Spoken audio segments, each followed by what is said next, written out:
और विमत्सरा, ये बहुत बड़ा दोष है, ये दोष बहुत बड़ा है। इसे कहते हैं ईर्ष्या। मत्सरति, मेरे से आगे निकला। ईर्ष्या बहुत बहुत बुरी है। ये बहुत बड़ी जगह से होती है।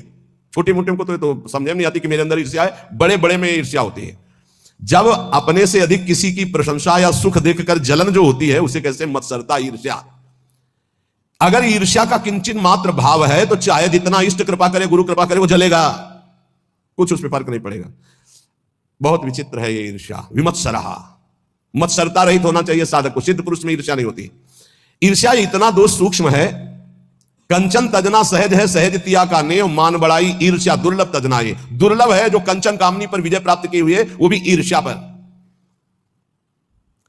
बहुत विचित्र है, बहुत विचित्र। किसी की भी बड़ाई सुनकर उनकी निंदा करना शुरू कर देना, ये ईर्ष्या करवाती है। हाँ सब ठीक है भैया, ऐसे निंदा कर देना, हृदय में उनके प्रति जलन होना।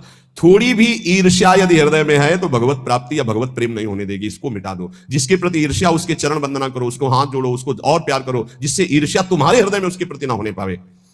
ये अपनी कोशिश से होगा, दूसरे की कृपा से नहीं। आप ये मत समझे इसमें। ये ईर्ष्या सबसे बड़ा सूक्ष्म दोष है, और ये बड़े बड़े साधकों और संतों में भी जागृत हो जाए यदि सावधान न रहे तो। ये बहुत बड़ा दोष। इसलिए लिखा कंचन तजना सहज है, सहज तिया का नेम मान बड़ाई ईर्ष्या दुर्लभ तजनाए। ईर्ष्या से बहुत बड़ी हानि हो जाती है, बहुत बड़ा अपराध बन जाता है। इसमें निंदा आदि दोष, बहुत गलती हो जाती है, बहुत बड़ी गलती हो। इष्ट छूट जाएंगे, गुरु छूट जाएंगे, ईर्ष्या नहीं छूटेगी।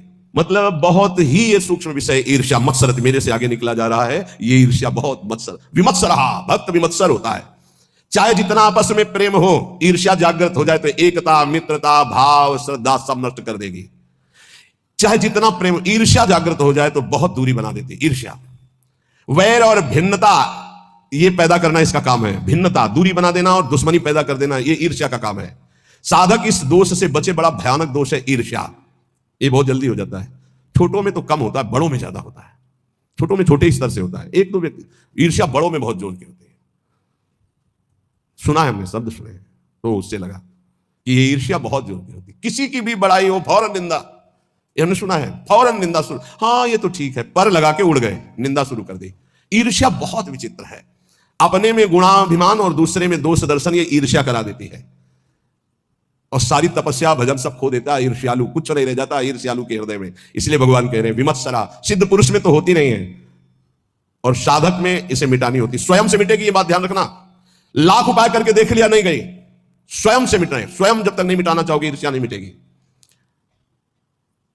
ईर्ष्या जिधर झुक जाए उधर द्वेष पैदा कर दे, लड़ाई झगड़ा पैदा कर दे और नाश शुरू कर देती ईर्ष्या। बहुत बहुत विचित्र। बहुत गुरु की बढ़ोतरी देखकर शिष्य को ईर्ष्या हो सकती है। ईर्ष्या शिष्य को हो सकती है। सूली पे चढ़वा दिया, जहर खवा दिया, मारने का संयोग बना दिया।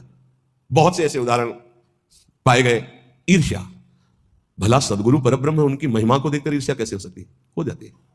जब अपने में गुणाभिमान होता है तब ईर्ष्या हो जाती है। यहां तक शिष्य की महिमा को देखकर गुरु के हृदय में ईर्ष्या पैदा हो गई। ऐसा नहीं।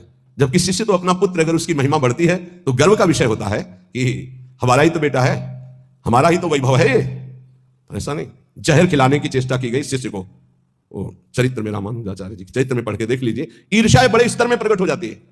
अगर ब्रह्म बोध नहीं, भगवत प्रेम की प्राप्ति नहीं, तो ये प्रकट हो जाएगा, ईर्ष्या प्रकट हो जाएगी। सदगुरुदेव भगवान के वचन। किसी भी क्रिया की प्रतिक्रिया ईर्ष्या से हो सकती है। किसी भी क्रिया की प्रतिक्रिया, ये गुरुजनों के प्रति भी हो सकती है, शिष्य के प्रति भी हो सकती है, मित्र के प्रति भी हो सकती है, बहन बहन में हो सकती है, भाई भाई में हो सकता है, पिता पुत्र में, कहीं भी ये ईर्ष्या हो सकती है। और ये सर्वनाश के सिवा इसका कोई परिणाम नहीं होता। केवल नाश और पतन के सिवा इसको कोई परिणाम नहीं होता। ये शब्द याद कर। ईर्ष्या का केवल, किसी और का नहीं, अपना। ईर्ष्या केवल नाश और पतन के सिवा और कुछ नहीं देती है। इसलिए सुखपूर्वक संसार बंधन से मुक्त होने के लिए इस ईर्ष्या का अवश्य त्याग करें।